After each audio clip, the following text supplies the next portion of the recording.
Once one of the strongest movements in the MENA region, today the Iranian women's movement is more isolated than it has ever been before. For the last 4 decades following Iran's revolution, women have never been officially permitted to hold public protests for March 8th.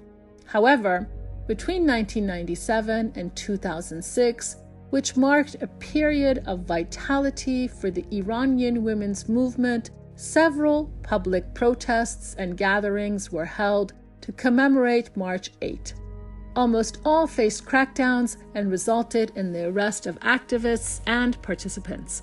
In the last year, women's rights defenders have faced increased pressures, threats, interrogation, travel bans, detention, and heavy prison sentences. 3 Iranian women's rights defenders have recently been sentenced to prison solely for their activities in defense of women's rights. Huda Amid, a lawyer and women's rights defender, has been sentenced to 8 years in prison for conducting workshops on women's rights in marriage, followed by a 2-year ban from legal practice. Najma Vahedi, a women's rights defender, has been sentenced to prison for conducting workshops on women's rights in marriage, followed by a 2-year ban on social activities. Raha Askarizadeh, a women's rights defender and a photographer, is sentenced for defense of women's rights to 2 years of prison, followed by a 2-year ban on travel, social activities, and presence on social media.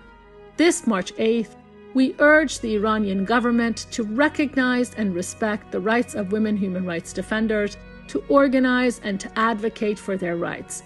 We call on the government to end its relentless campaign of repression against women human rights defenders.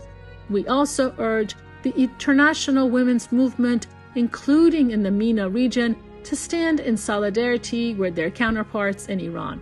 4 decades of imposed isolation must come to an end.